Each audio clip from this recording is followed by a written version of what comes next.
اور جس نے اس ستون کو ہی گرا دیا تو پھر چھت کس کے اوپر رکے گی؟ اس کے عالی شان کمرے کس کے اوپر ٹکیں گے؟ پورا دین منہدم ہو جائے گا۔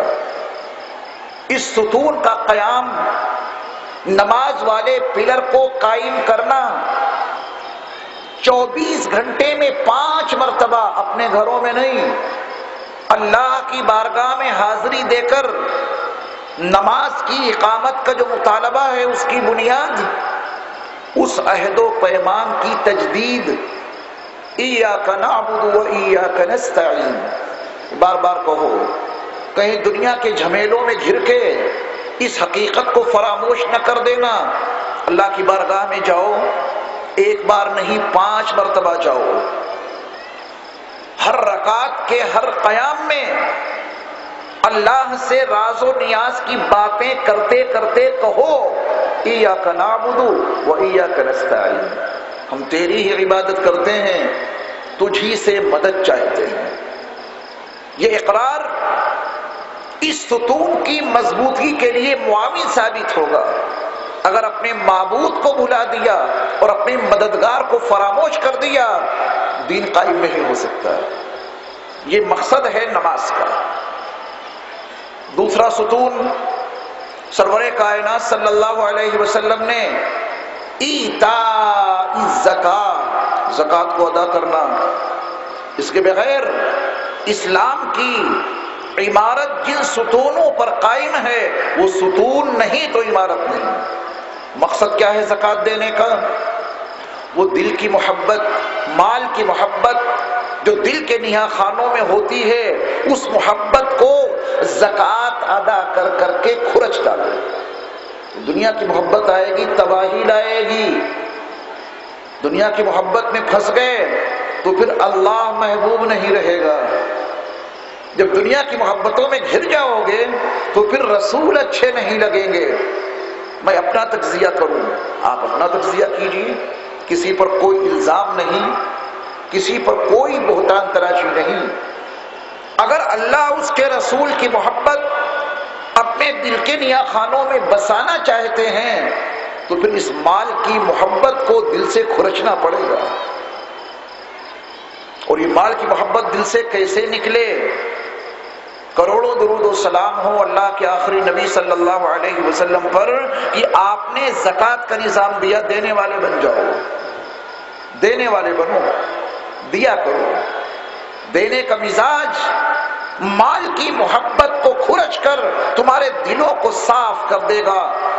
یہ دینا، یہ صدقہ اور یہ زکوٰۃ، یہ تمہارے قلوب کی تطہیر اور تمہارے دلوں کی پاکی کا ذریعہ ہے۔ اس کے بعد صوم رمضان، رمضان کے روزے رکھنا۔ اس ستون کا بنیادی مقصد یہ ہے کہ نفس کا گھوڑا بہت شریر ہے، نفس کا گھوڑا بہت بے لگام ہے۔ اگر اس نفس کے گھوڑے کو لگام نہیں دی گئی، اس کو قابو میں نہیں کیا گیا، تو زندگی کے ہر موڑ پر یہ نفس تمہیں اپنا غلام بنا کے رکھے گا۔ اور نفس کی غلامی قرآن کے الفاظ میں دیکھیں، وَمَنْ أَضَلُّ مِمَّنِ اتَّبَعَ هَوَاهُ بِغَيْرِ هُدًى مِّنَ اللَّهِ، اللہ کی ہدایت کے بغیر جو لوگ اپنے نفس کی خواہشات کی پیروی کرتے ہیں، ان سے بڑا گمراہ دنیا کا کوئی انسان نہیں۔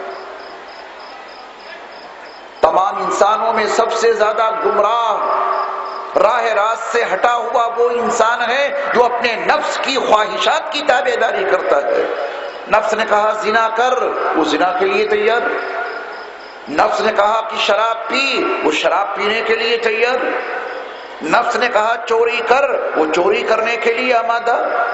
نفس نے کہا گالی بک، وہ گالی بکنے کے لیے آمادہ۔ یہ ہے نفس کی وہ پیروی۔ نفس کے اس بے لگام گھوڑے کو لگام دینا ہے۔ نفس کے گھوڑے کو اگر قابو میں لانا ہے، روزے رکھو۔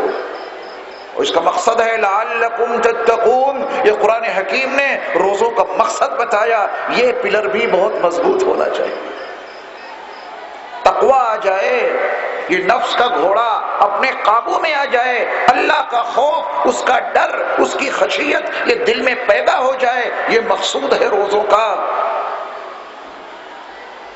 پانچویں بنیاد، وہ پلر بھی نظر آئے گا، وہ فاؤنڈیشن تو نہیں دکھائی دے رہا، ایمان والا تو وہ دل کے نیا خانوں میں ہے، لیکن نماز کا ستون صاف دکھائی دے رہا ہے، زکوٰۃ کا ستون صاف دکھائی دے رہا ہے، روزوں کا ستون صاف دکھائی دے رہا ہے۔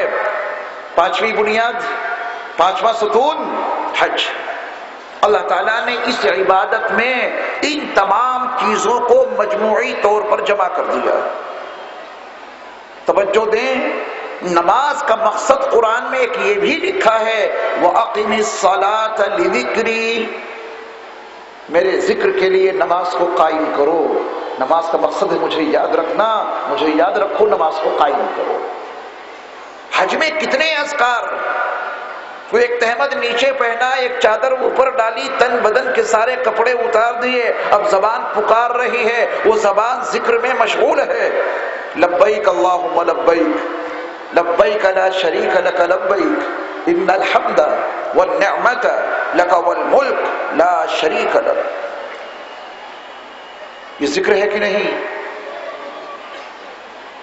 تمام ارکان حج کے دوران، تمام اعمال حج کے دوران، وہ طواف بیت اللہ ہو یا صفا مروہ کی سعی ہو یا منی عرفات مزدلفہ کی حاضری ہو، یہ پورا سفر ذکر سے بھرا ہوا ہے۔ کیا بغیر پیسوں کے خرچ کیے ہوئے حج ہو جائے گا؟ وہ نماز والا ایک رکن ذکر کا اللہ نے حج میں شامل کیا، پیسہ خرچ کرو، وہ زکوٰۃ والا نمونہ آ گیا۔ مجاہدہ معمولی نہیں ہے۔ فمن فرض فیہن الحج فلا رفث ولا فسوق ولا جدال فی الحج، یہ روزے کا نمونہ آ گیا۔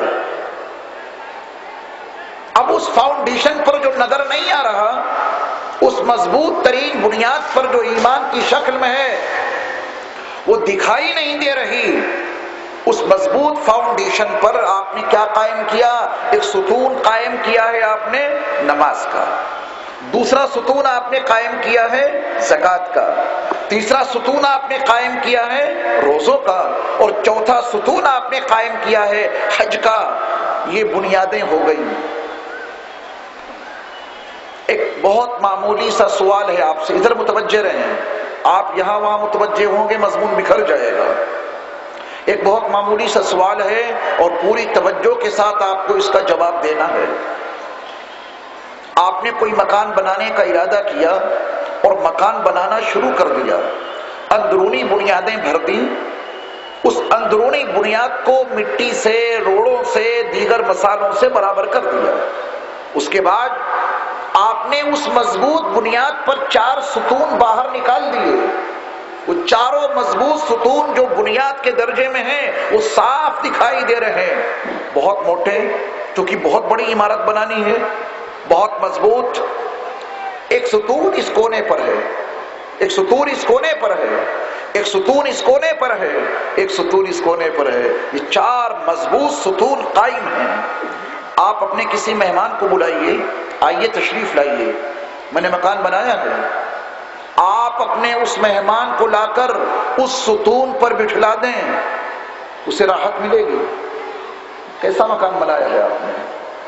پلر پہ مجھے بٹھلایا، دوبارہ آپ نے بلایا، زمانے کے بعد اس کو دوسرے ستون پر بٹھلا دیا، اس پہ تشریف رکھیے، اچھا لگے گا اسے؟